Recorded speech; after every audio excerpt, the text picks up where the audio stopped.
Okay, അപ്പോൾ നമുക്ക് നാലാമത്തെ ചാപ്റ്ററിലേക്ക് കടക്കാം. അതിൻ്റെ റിവിഷനിലേക്ക് കടക്കാം. ചാപ്റ്ററിൻ്റെ പേര് ശ്രദ്ധിക്കുക, convergence of international financial reporting standards. അതാണ് കംപ്ലീറ്റ്ലി തിയറി ചാപ്റ്ററാണ് വരുന്നത്. പ്രോബ്ലംസ് ഈ ചാപ്റ്ററിൽ നിന്ന് ഒരു പ്രോബ്ലം പോലും നിങ്ങൾക്ക് വരില്ല, പക്ഷേ തിയറി ആയിട്ട് ചോദിക്കും. അക്കൗണ്ടൻസിയിൽ നോർമലി അറൗണ്ട് 60% പ്രോബ്ലംസും 40%ഓളം തിയറിയാണ് ചോദിക്കുക. ആ റേഷ്യോ ചിലപ്പോൾ മാറാം, 50-50 ആകാം. എങ്ങനെ വേണമെങ്കിലും അവർ തിരുത്താം ആ ഒരു റേഷ്യോ എന്ന് പറയുന്നത്. അപ്പോൾ ഇവിടെ നമ്മൾ ഏറ്റവും മെയിനായിട്ട് വരുന്ന ഒരു തിയറി പോർഷൻ ആയതുകൊണ്ട് ഇതിൽ നിന്ന് തിയറീസ് എന്തായാലും നല്ലതുപോലെ ചോദിക്കും. അത് 4 മാർക്കിന് ചോദിക്കാം, വേണമെന്നുണ്ടെങ്കിൽ എസ്സേ ആയിട്ട് പോലും ചോദിക്കാം. അപ്പോൾ ഈ ചാപ്റ്ററിലേക്ക് നമുക്ക് മെല്ലെ കടക്കാം.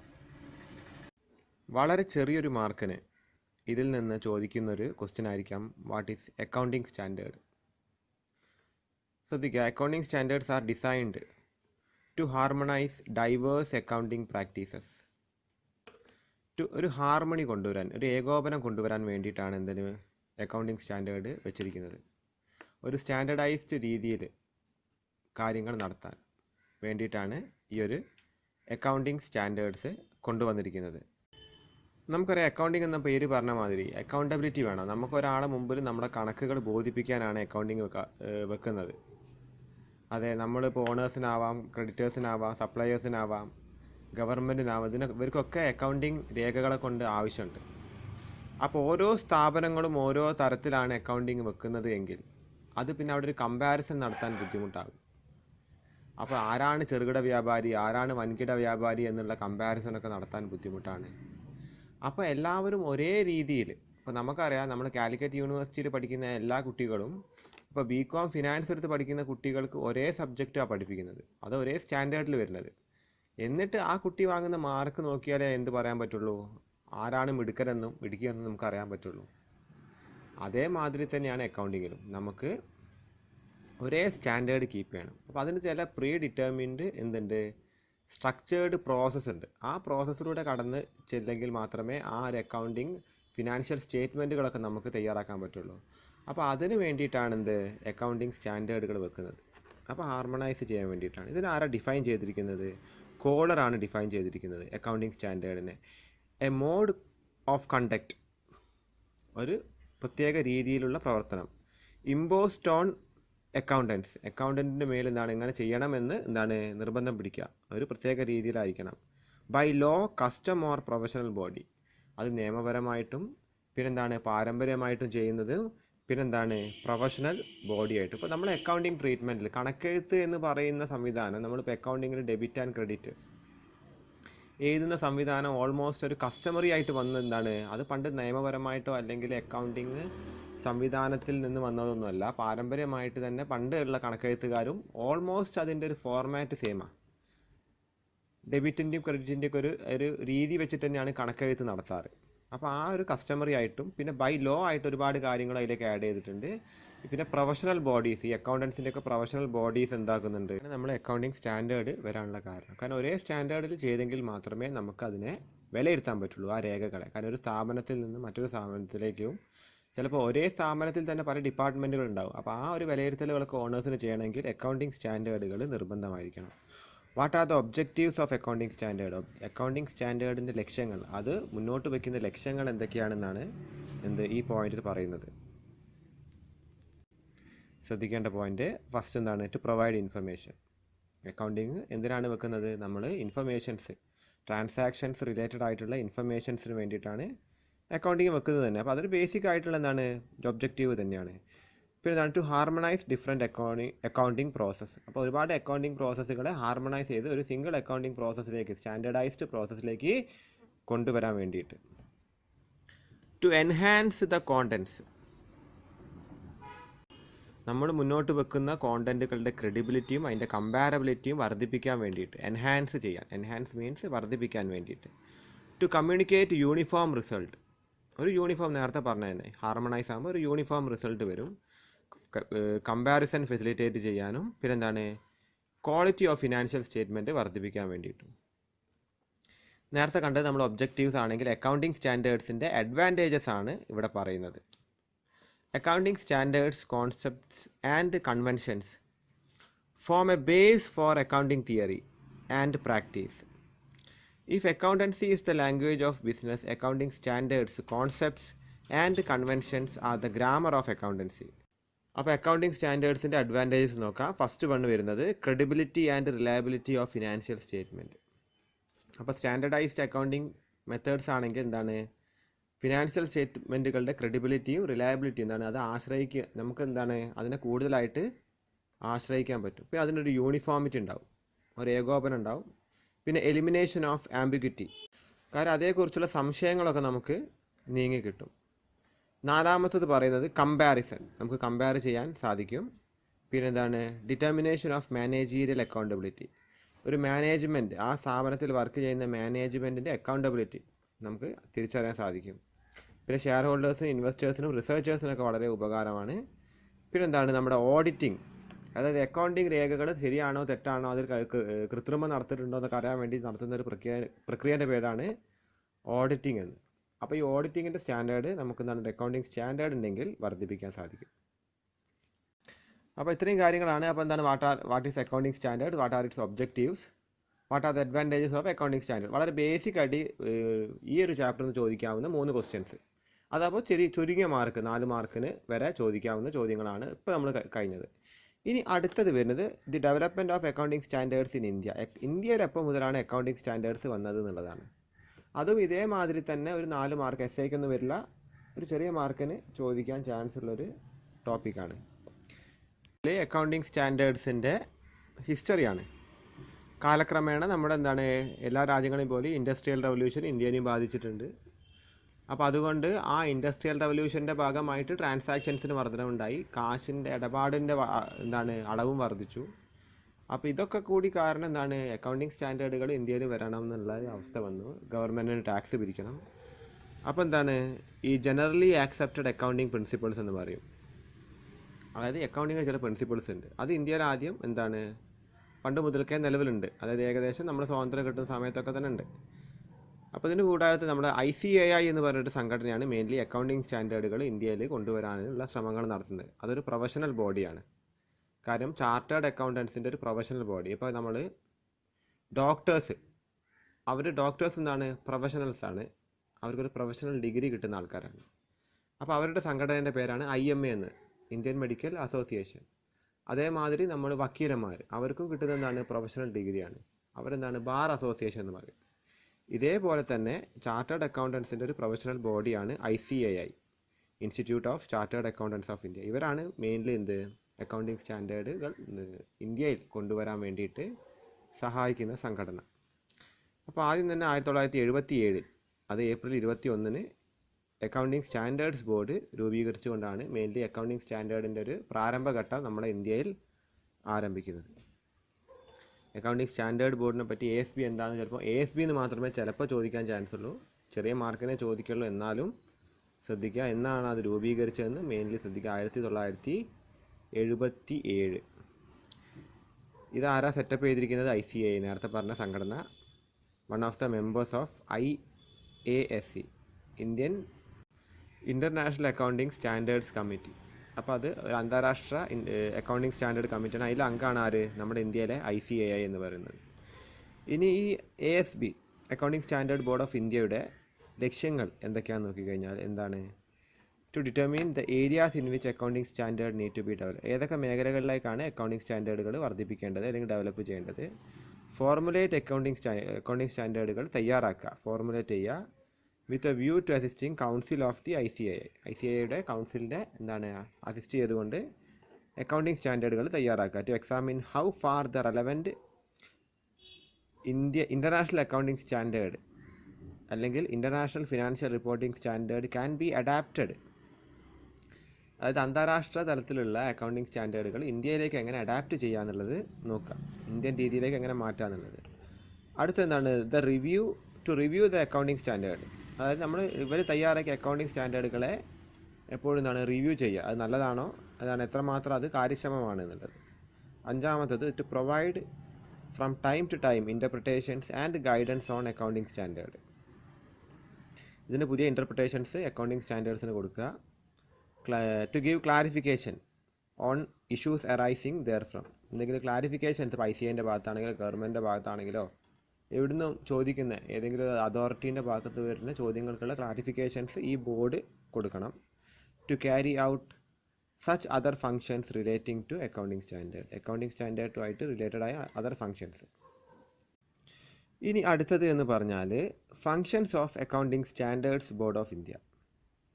നേരത്തെ കണ്ടത് ഒബ്ജക്റ്റീവ്സ് ആണ്, ലക്ഷ്യങ്ങളായിരുന്നു. ഇനി ഫങ്ഷൻസ് എന്താണ്? To consider applicable law, to consider the applicable laws, customs, usages and business environment prevailing in India while formulating accounting standard. ഇന്ത്യയിലുള്ള എന്താണ് ലോസ്, കസ്റ്റംസ്, യൂസേജസ്, പിന്നെ ബിസിനസ് ഇതെല്ലാം കൂടി പരിഗണിച്ച് വേണം അക്കൗണ്ടിങ് സ്റ്റാൻഡേർഡുകൾ ഫോർമുലേറ്റ് ചെയ്യാൻ അല്ലെങ്കിൽ ഉണ്ടാക്കാനായിട്ട്. To actively promote the pronouncement of International Accounting Standard Board IASB, to actively promote the pronouncement of International Accounting Standards Board in the country with a view to facilitate global harmonization. അപ്പോൾ ഈ കമ്മിറ്റിയാണ് international accounting standards ഒക്കെ തയ്യാറാക്കുന്നത്.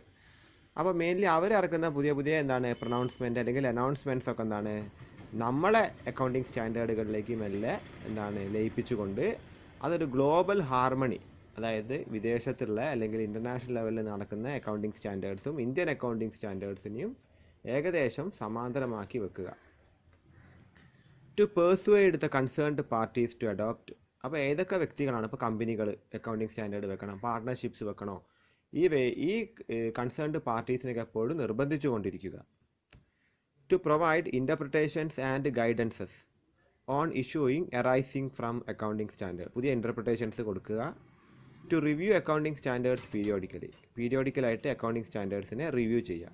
അടുത്തതായിട്ട് need and importance of global accounting standards.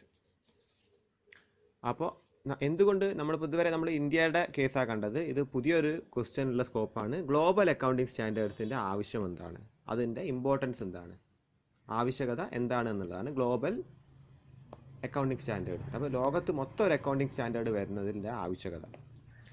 The last few decades had been witnessed sea changes in the world of commerce. Liberalization, privatization and globalization had a massive impact on the business environment all across the globe, including the globalization of accounting process. അപ്പോൾ കഴിഞ്ഞ ഏതാനും ദശാബ്ദങ്ങളിൽ world കോമേഴ്സിൽ വളരെ വർധനവുണ്ടായിട്ടുണ്ട്. അപ്പോൾ പണ്ടത്തെ മാതിരി എന്താണ് എല്ലാ രാജ്യങ്ങളും കയറ്റുമതിയിലും ഇറക്കുമതിയിലും, അതുമാത്രമല്ല വിദേശ രാജ്യങ്ങളിലുള്ള കമ്പനികൾ മറ്റു രാജ്യങ്ങളിൽ പോയി ഇൻവെസ്റ്റ് ചെയ്യുക, ഇത്തരം പ്രാക്ടീസുകളൊക്കെ ഒരുപാട് നടക്കുന്നുണ്ട്. അപ്പോൾ ഇങ്ങനെ ഒരു ഗ്ലോബലൈസേഷൻ നടക്കുന്ന സാഹചര്യത്തിൽ ഒരു ഗ്ലോബൽ അക്കൗണ്ടിങ് സ്റ്റാൻഡേർഡ്സ് വെക്കുന്നത് വളരെ ഉപകാരപ്പെടുമെന്നാണ് പറയുന്നത്. അപ്പോൾ ഇതിനെക്കൊണ്ട് ഇത് ചില പ്രധാന ഘടകങ്ങൾ, important factors that have to be contributed to the need of global standards. അപ്പോൾ എന്തൊക്കെ പ്രധാന ഘടകങ്ങളാണ് ഗ്ലോബൽ അക്കൗണ്ടിങ് സ്റ്റാൻഡേർഡ്സുകൾ എന്താണ് വെച്ചാൽ ഉണ്ടാകുക എന്നുള്ളതാണ്. അല്ല എന്തൊക്കെ ഘടകങ്ങൾ കാരണമാണ് ഈ ഒരു ഗ്ലോബൽ അക്കൗണ്ടിങ് സ്റ്റാൻഡേർഡുകൾ വേണമെന്നുള്ളതാണ്. അതിൽ ഫസ്റ്റ് വൺ എന്താണ്? Development of multinational corporation. അപ്പോൾ മൾട്ടിനാഷണൽ MNCs എന്ന് പറയും. അതായത് ഒരുപാട് രാജ്യങ്ങളിൽ സജീവമായിട്ട് പ്രവർത്തിക്കുന്ന കമ്പനീസ്. ഇപ്പോൾ കൊക്കക്കോള, ഗൂഗിൾ, കൊക്കക്കോള, അല്ലെങ്കിൽ എന്താണ് ആപ്പിൾ, സാംസങ്, ഹോണ്ട, ഇത്തരം കമ്പനികളൊക്കെ ഒരുപാട് രാജ്യങ്ങളിൽ സജീവമായി പ്രവർത്തിക്കുന്നുണ്ട്. അപ്പോൾ ഇങ്ങനത്തെ കമ്പനികളുടെ എണ്ണം വർദ്ധിച്ചുകൊണ്ടിരിക്കുകയാണ്. അപ്പോൾ അതുകൊണ്ട് തന്നെ ഒരു ഗ്ലോബൽ അക്കൗണ്ടിങ് സ്റ്റാൻഡേർഡ് വളരെ നിർബന്ധമാണ്. രണ്ടാമത്തത് growth of international capital market. Capital market നമുക്കറിയാം, നമ്മളെന്താണ് മൂലധനം സമാഹരിക്കുന്ന ഈ മാർക്കറ്റ്. അപ്പോൾ അതിപ്പോൾ എന്താ വെച്ചാൽ നമ്മളിപ്പോൾ ഒരു ഇന്ത്യൻ കമ്പനിക്ക് ഇപ്പോൾ വേണമെങ്കിൽ ഇന്ത്യയിൽ നിന്ന് മാത്രമല്ലാതെ വിദേശ രാജ്യത്ത് നിന്ന് വേണമെങ്കിലും ക്യാപിറ്റൽ സമാഹരിക്കാൻ പറ്റും. അപ്പോൾ അതിൻ്റെ വളർച്ച എന്താണ് ഈ ഒരു സംഗതിക്ക് വളരെ ഉപകാരമാണ്. അടുത്തതായിട്ട് എന്താണ് ലെജിസ്ലേറ്റീവ് റിക്വയർമെൻറ്റ്.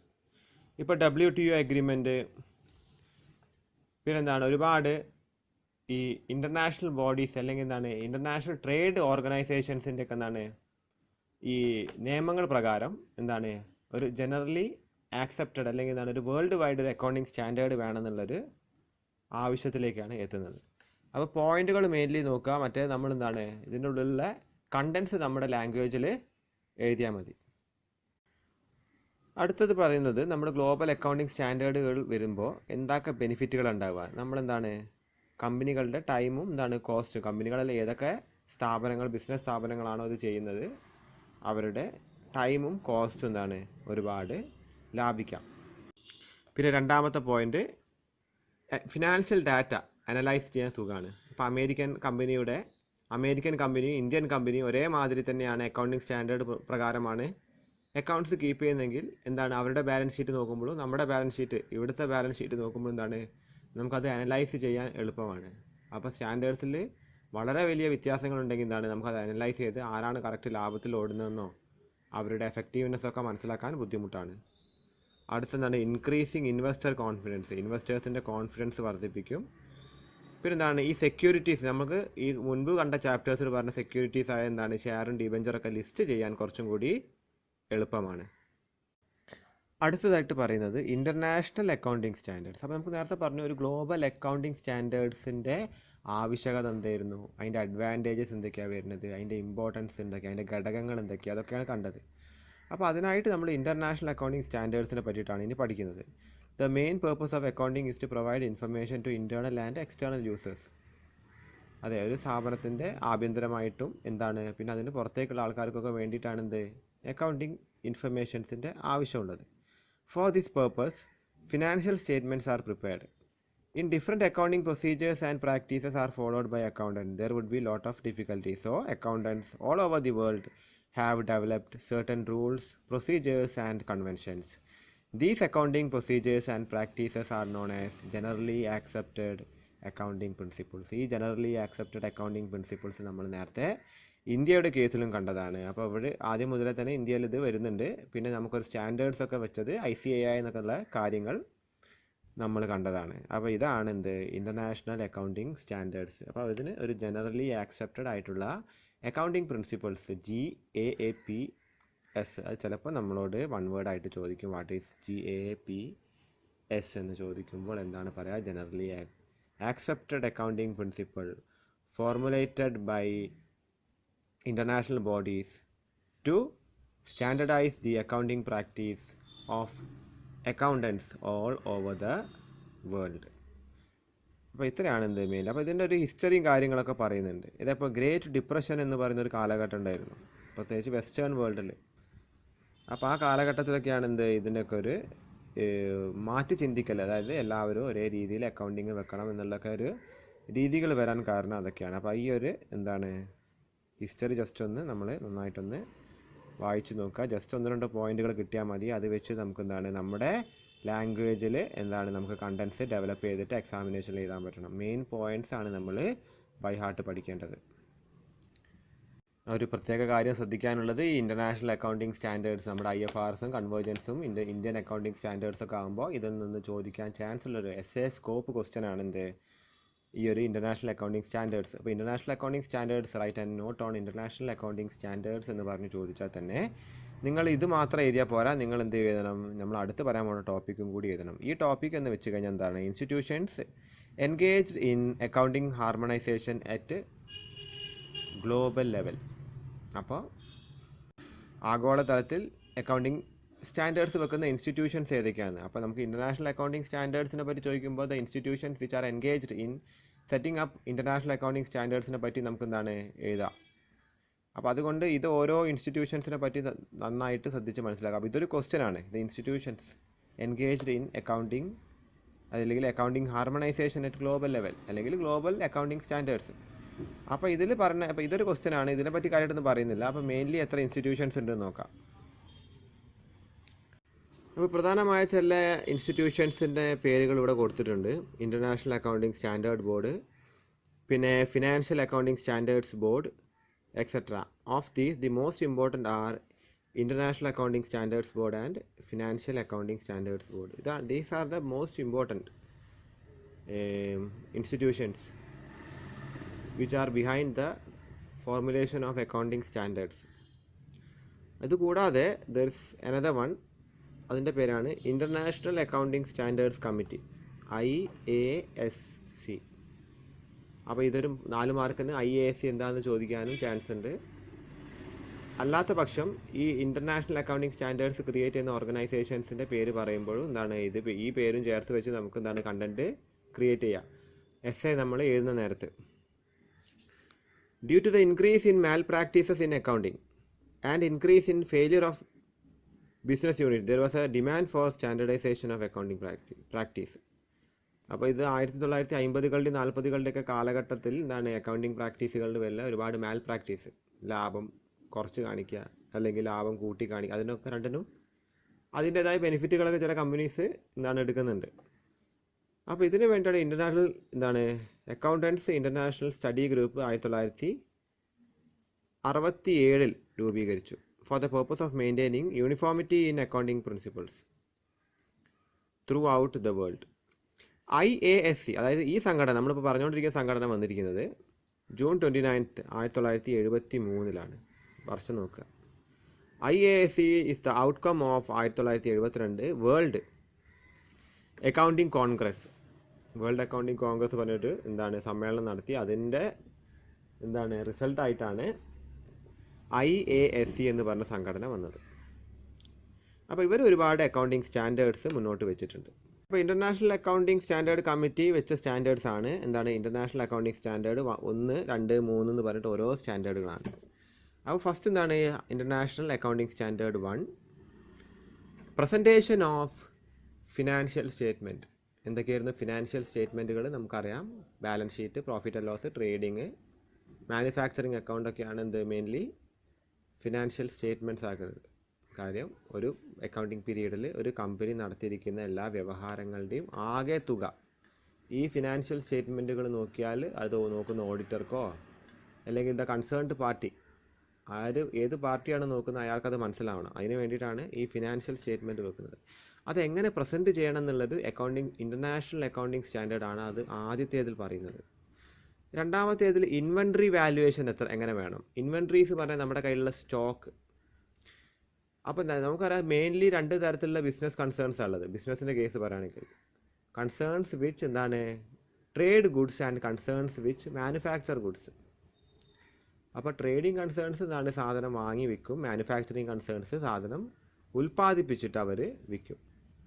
അപ്പോൾ ഉൽപ്പാദിപ്പിക്കുന്ന നേരത്ത് വരുന്ന സ്റ്റോക്കും പിന്നെ വാങ്ങി വെച്ച സ്റ്റോക്ക് ട്രേഡിങ് കൺസേണിൻ്റെ കേസിലാണെങ്കിൽ ഇതിനൊക്കെ എങ്ങനെ വാല്യൂ ചെയ്യണം എന്നുള്ളതാണ് അതിൻ്റെ വാല്യുവേഷൻ. എന്നാൽ അതിൻ്റെ കോസ്റ്റ് ഓഫ് ഇൻവെൻട്രി കണ്ടെങ്കിലേ നമുക്ക് പ്രോഫിറ്റ് സെറ്റ് ചെയ്യാനും അതിന് പ്രൈസ് സെറ്റ് ചെയ്യാനും എത്ര ഓർഡർ കൊടുക്കണം എന്നുള്ളതും എല്ലാം ഒരുപാട് കോസ്റ്റിങ്ങിൽ വരുന്ന കാര്യങ്ങളാണ്.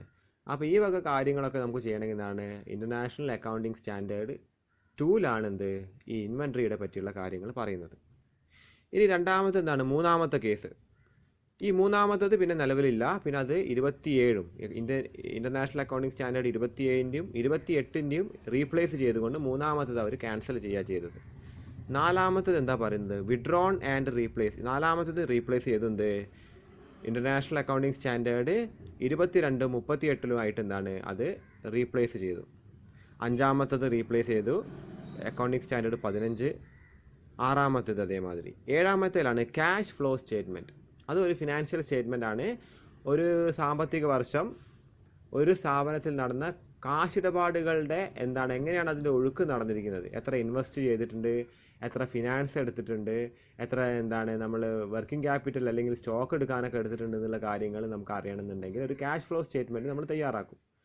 അപ്പം അതിൻ്റെ കേസിലാണ് അതെങ്ങനെ തയ്യാറാക്കണം എന്നുള്ളത് എല്ലാവരും ഒരേമാതിരി എങ്ങനെ തയ്യാറാക്കണം എന്നുള്ളത് പറയുന്നതാണ് ഇൻ്റർനാഷണൽ അക്കൗണ്ടിംഗ് സ്റ്റാൻഡേർഡ് 7 പറയുന്നത്.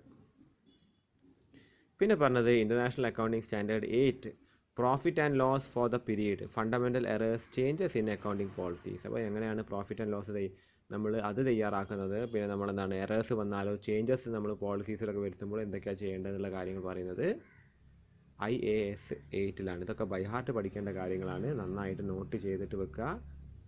ഇനി അടുത്തത് ഇൻ്റർനാഷണൽ അക്കൗണ്ടിംഗ് സ്റ്റാൻഡേർഡ് 9 ആണ്. Research for development cost will be superseded by, അപ്പോൾ ഇത് എന്താണ് 38 മാറ്റി എന്നാണ് പറയുന്നത്. ഇൻ്റർനാഷണൽ അക്കൗണ്ടിങ് സ്റ്റാൻഡേർഡ് 38 അത് മാറ്റിയിരിക്കുന്നത് 9.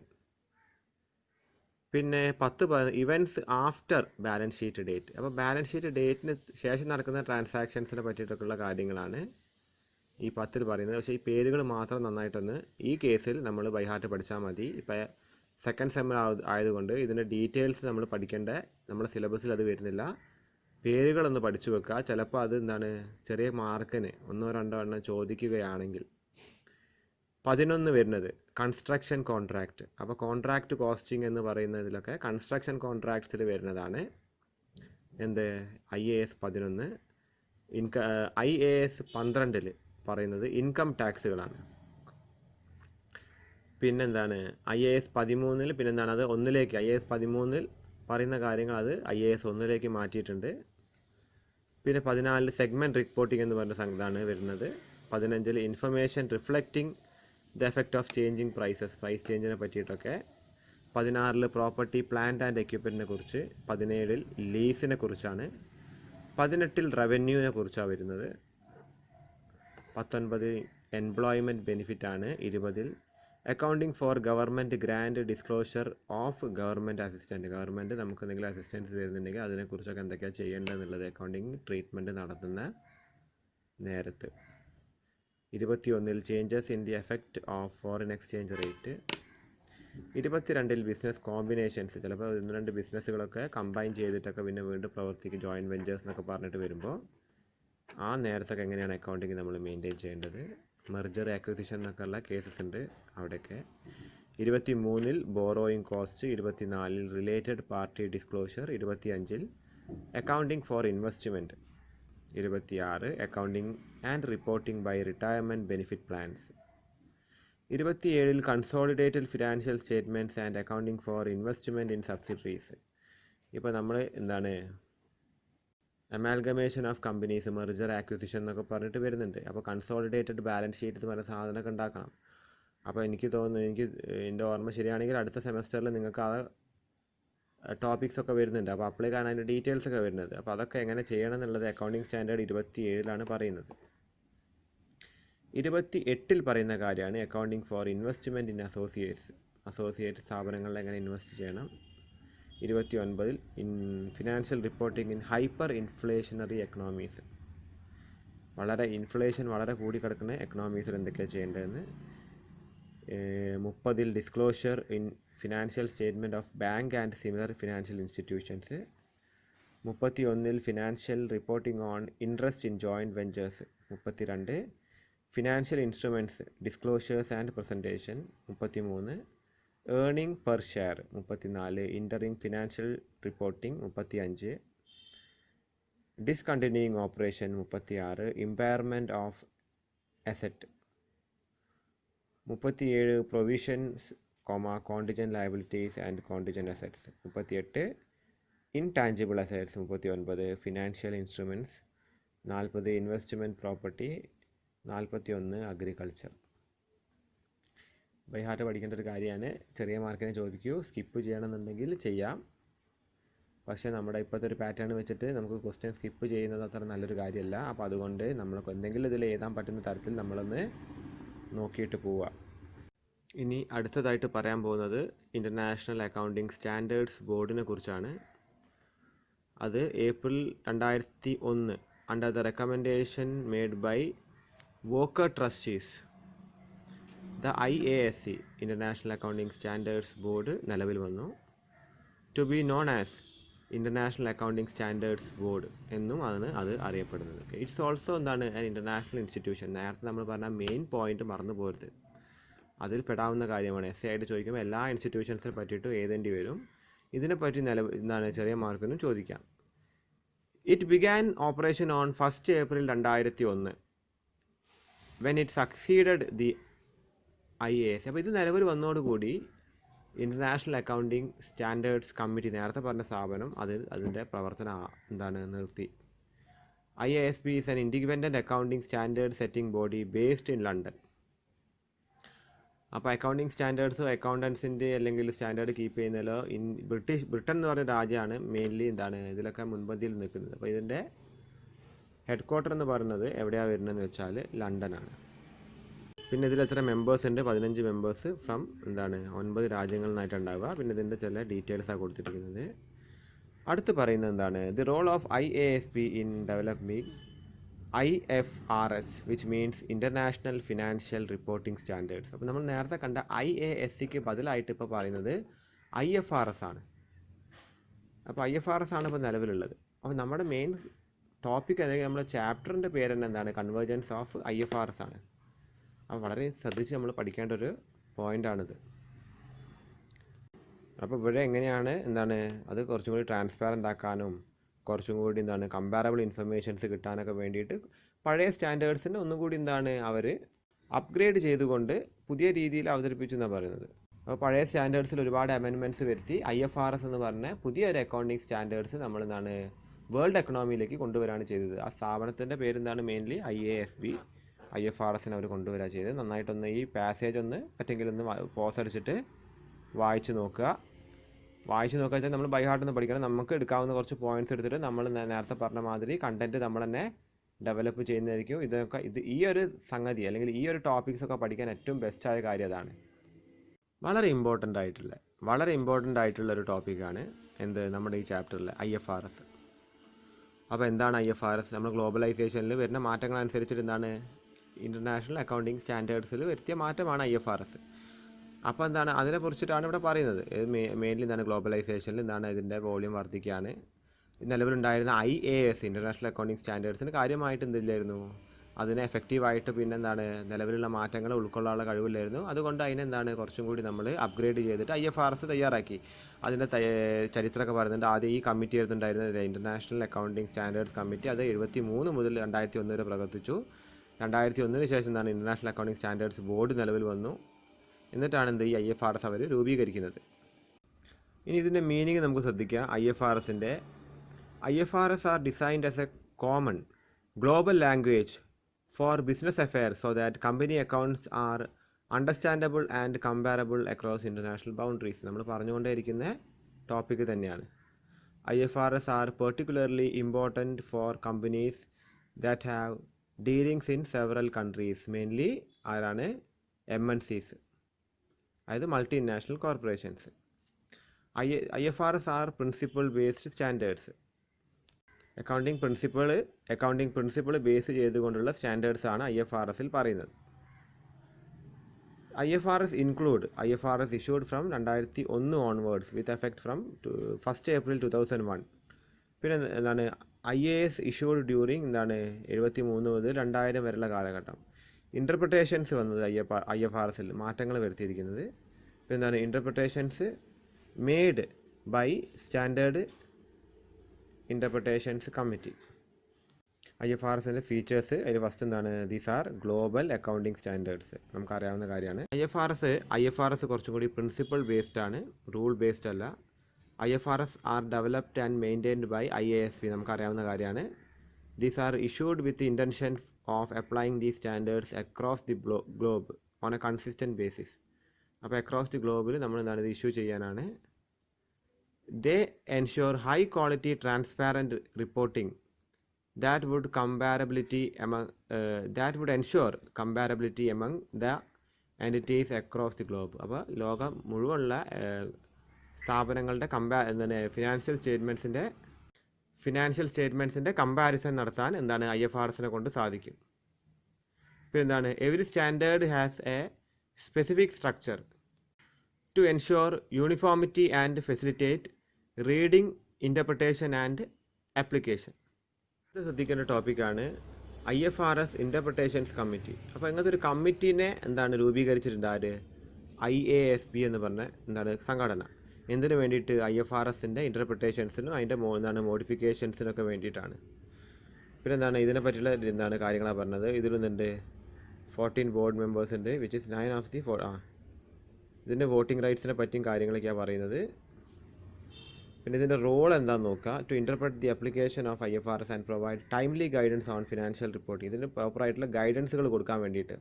ഈ സ്റ്റാൻഡേർഡ്സ് സെറ്റ് ചെയ്ത് കഴിഞ്ഞിട്ട് എന്താണ് ആവശ്യമുള്ള ഗവൺമെൻറ്റ്സിനും അല്ലെങ്കിൽ എന്താണ് കമ്പനീസിനൊക്കെ ഗൈഡ് ലൈൻസിന് കൊടുക്കാൻ. പിന്നെ എന്താണ് in carrying out it's work above have regard to IASB's objective of working actively with national standard setters to bring about convergence of national accounting standards and IFRS to high quality solutions. അപ്പോൾ നമ്മൾ പല രാജ്യങ്ങളിലുള്ള accounting സ്റ്റാൻഡേർഡുമായിട്ട് ഇത് converge ചെയ്യാൻ, എന്നാലേ എന്തുള്ളൂ ഒരു global accounting സ്റ്റാൻഡേർഡായിട്ട് ഇത് വളരുള്ളൂ. ഈ വക കാര്യങ്ങളൊക്കെ ചെയ്യാനാണ് എന്ത് IFRS IC, അതായത് interpretations committee. Publish after clearance by the IASB direct interpretations. അപ്പോൾ ഇവരുടെ ഡയറക്റ്റ് ആയിട്ട് ഇൻ്റർപ്രിട്ടേഷൻസ് ഒക്കെ എന്താണ് പബ്ലിഷ് ചെയ്യാൻ.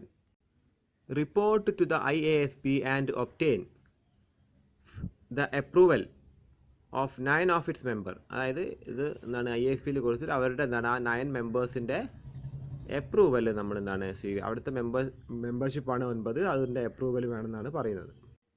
ഇനി അടുത്തതാണ് national financial reporting authority NFRA. അപ്പോൾ ഈ IFRS IC, IFRS ഇൻ്റർപ്രിട്ടേഷൻ കമ്മിറ്റിയൊക്കെ നമ്മൾ ഇൻ്റർനാഷണൽ കാര്യങ്ങളാണ് പറഞ്ഞത്. ഇത് പറയാൻ പോകുന്നത് നമ്മുടെ ഇന്ത്യയുടെ ഉള്ളിലുള്ള ഒരു കമ്മിറ്റിയെ, റിപ്പോർട്ടിംഗ് അതോറിറ്റിയെ കുറിച്ചാണ്. അപ്പോൾ ഇത് നമ്മൾ ഇപ്പോൾ IFRS അല്ലെങ്കിൽ ഇൻ്റർനാഷണൽ സ്റ്റാൻഡേർഡ്സിനെ പറ്റി നിങ്ങൾ essay ഒക്കെ എഴുതുമ്പോൾ പിന്നെ ഇത് ആഡ് ചെയ്ത് പോരുത്. ഇത് സെപ്പറേറ്റ് ഒരു എന്താണ് ടോപ്പിക്ക് തന്നെയാണ്, ഇന്ത്യൻ്റെ ഉള്ളിൽ വരുന്നതാണ്. അപ്പോൾ ഇത് സെക്ഷൻ 132 എന്ന് പറഞ്ഞിട്ട് കമ്പനീസ് ആക്ട് 2013 എന്താണ് ഇതിനെ കുറിച്ചിട്ട് പറയുന്നത്. The constitution of this authority is effective from October 2018 മുതലായിരിക്കും കോൺസ്റ്റിറ്റ്യൂഷൻ എഫക്റ്റീവ് ആവുന്നത്.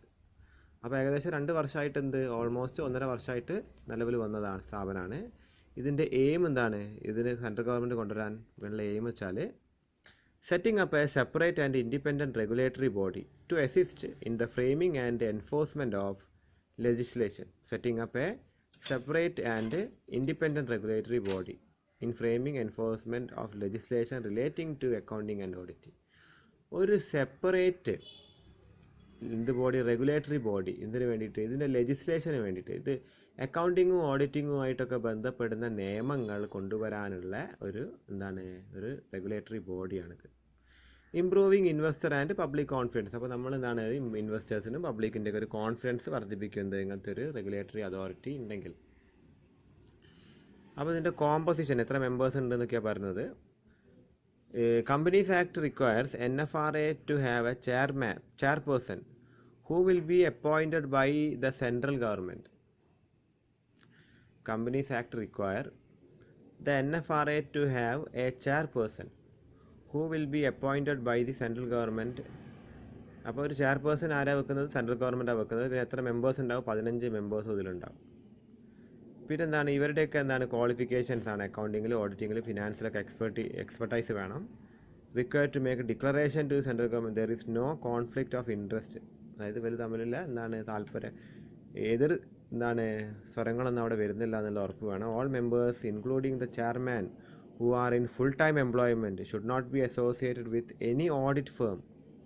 അതായത് ഫുൾ ടൈം എംപ്ലോയ്മെൻ്റ് ആണ് ഈ മെമ്പേഴ്സിനുള്ളത്. ഇവർ മറ്റ് സ്ഥാപനങ്ങളിലൊന്നും പോയിട്ട് ജോലി ചെയ്യാൻ പാടില്ല. ഇതിൻ്റെ റോൾ എന്തൊക്കെയാണ് വരുന്നത്, ഫങ്ഷൻസ് അല്ലെങ്കിൽ റോള് 5 ഫങ്ഷൻസ് ആണ്, ശ്രദ്ധിക്കുക. Make recommendations to the central government on the formulation and laying down of accounting and auditing policy. Recommendations central ഗവൺമെൻറ്റിന് വേണ്ടി കൊടുക്കാൻ, ഈ സ്റ്റാൻഡേർഡ്സ് ഫോർമുലേറ്റ് ചെയ്യാൻ വേണ്ടിയിട്ട്. Monitor and enforce the compliance of the accounting standards and auditing standards. അത് കറക്റ്റായിട്ട് മേൽനോട്ടം വഹിക്കാൻ. Oversee the quality of service of the professionals. അതായത് ഓഡിറ്റർമാരുടെയൊക്കെ ക്വാളിറ്റി നോക്കാൻ വേണ്ടി. Suggest measures required for improvement in the quality of service. നേരത്തെ പറഞ്ഞ കാര്യം തന്നെ. To perform other functions. ഇതിനാണ് NFRA ഉള്ളത്. ഫിനാൻഷ്യൽ സ്കാമുകൾ നമുക്കറിയാം. 2009-10 മുതൽ ഒരുപാട് ഫിനാൻഷ്യൽ സ്കാമുകൾ നമ്മുടെ നാട്ടിൽ നടന്നിട്ടുണ്ട് അല്ലേ. ഇപ്പോൾ നമുക്കറിയാം നീരവ് മോദി, മെഹുൽ ചോക്സി, പിന്നെ കിങ്ഫിഷറിൻ്റെ വിജയ് മല്യ, ഫിനാൻഷ്യൽ സ്കാമുകൾ, പിന്നെ കോമൺവെൽത്ത് ഇടപാട്, ഇങ്ങനെ ഒരുപാട് സാമ്പത്തിക അഴിമതികൾ, കുംഭകോണങ്ങൾ എന്ന് പറയും. ഇതൊക്കെ തടയാൻ വേണ്ടിയിട്ടാണ് ഈ ഒരു സ്ഥാപനം കൊണ്ട് ഉദ്ദേശിക്കുന്നത്. പിന്നെ നോൺ പെർഫോമിംഗ് അസറ്റുകൾ കുറയ്ക്കാൻ, ബാങ്കിൽ നിന്ന് കടം വാങ്ങി അത് അടച്ചിട്ടില്ലെങ്കിൽ അത് നോൺ പെർഫോമിംഗ് അസറ്റാണ്. ആ പ്രശ്നങ്ങളൊക്കെയാണ് ഞാൻ നേരത്തെ പറഞ്ഞ നീരവ് മോദിക്കും ഈ വിജയ് മല്യ എന്ന് പറയുന്ന വ്യക്തികൾക്കൊക്കെ ഉള്ളത്. അപ്പോൾ അതൊക്കെ ഒന്ന് ഇല്ലാണ്ടാക്കാൻ വേണ്ടിയിട്ട്. പിന്നെ ടാക്സ് വെട്ടിപ്പ് കുറയ്ക്കാൻ, ടാക്സ് ഇവേഷൻ. പിന്നെന്താണ്, most of the major economies of the world have independent audit regulators. അപ്പോൾ എല്ലാ മെയിൻ എക്കണോമീസും വൻ സാമ്പത്തിക ശക്തികൾക്കൊക്കെ ലോകത്തുള്ള വൻ സാമ്പത്തിക ശക്തികൾക്കൊക്കെ ഇങ്ങനത്തെ ഒരു സ്ഥാപനമുണ്ട്. Current regulator of auditors and auditing firms, that is ICAI, had a liberal approach. ICAI കുറച്ചും കൂടി ലിബറലായിരുന്നു. അതുകൊണ്ടാണ് ഒരുപാട് ഇങ്ങനത്തെ അഴിമതികളും കുംഭകോണങ്ങളും ഒക്കെ നമ്മുടെ നാട്ടിൽ നടന്നുകൊണ്ടിരുന്നത്. അപ്പോൾ അതിനെ ഒന്ന് തടയിടാൻ വേണ്ടിയിട്ടാണ് അതിൻ്റെ പേര് മറക്കരുത്, NFRA എന്നാണ്. വിച്ച് കമ്പനീസ്, ഏതൊക്കെ കമ്പനികളാണ് NFRAയിൽ വരിക എന്നുള്ളതാണ്. കമ്പനീസ് ഹൂ സെക്യൂരിറ്റി, അതായത് ഏതൊരു കമ്പനിയും അവരുടെ സെക്യൂരിറ്റികൾ സ്റ്റോക്ക് എക്സ്ചേഞ്ചിൽ ലിസ്റ്റ് ചെയ്തിട്ടുണ്ടെങ്കിൽ വരും. ഇനി ലിസ്റ്റ് ചെയ്യാത്ത കമ്പനികൾ, പ്രൈവറ്റ് കമ്പനികൾ പോലുള്ള കമ്പനികളൊക്കെ അവരുടെ പെയ്ഡ് അപ്പ് ക്യാപിറ്റൽ. നമുക്കറിയാം അപ്പോൾ പെയ്ഡ് അപ്പ് ക്യാപിറ്റൽ എന്താണെന്നുള്ളത്, നമ്മളതിൻ്റെ കണക്കുകളൊക്കെ ചെയ്തതാണ്. അത് 500 കോടിയിൽ മുകളിലാണെങ്കിൽ turnover turnover means ആ നടപ്പ് വർഷം അവരുടെ സെയിൽസ്, വിറ്റുവരവ് 1000 കോടിയിൽ മുകളിലാണെങ്കിൽ. അവരുടെ ഔട്ട്സ്റ്റാൻഡിങ് ലോൺ ഇനി അവർ 500 കോടിയിൽ മുകളിൽ കൊടുക്കാനുണ്ടെങ്കിൽ. ഇൻഷുറൻസ് കമ്പനികൾ, ബാങ്കിങ് കമ്പനികൾ, company engaged in generation of supply of power, അല്ലെങ്കിൽ ഇലക്ട്രിസിറ്റി ഉൽപ്പാദിപ്പിക്കുന്ന കമ്പനികൾ, ഇൻഷുറൻസ് കമ്പനികൾ, ബാങ്കിങ് കമ്പനികൾ, ഇവർക്കൊക്കെ എന്ത് വേണം, ഈ ഒരു NFRAൻ്റെ പരിധിയിൽപ്പെടുന്നതാണ്. പിന്നെ ചില പ്രത്യേക ആക്ട്, ഈ പറയുന്ന കാര്യങ്ങൾ RBI, SBI ഉണ്ടായ വർഷങ്ങൾ നോക്കുക. RBI 1934, SBI 55, LIC 56, unit trust 63. ഈ സംഗതികളൊക്കെ അല്ലെങ്കിൽ ഈ സ്ഥാപനങ്ങൾ, കമ്പനികൾ ഒക്കെ NFRAയുടെ കീഴിൽ വരും.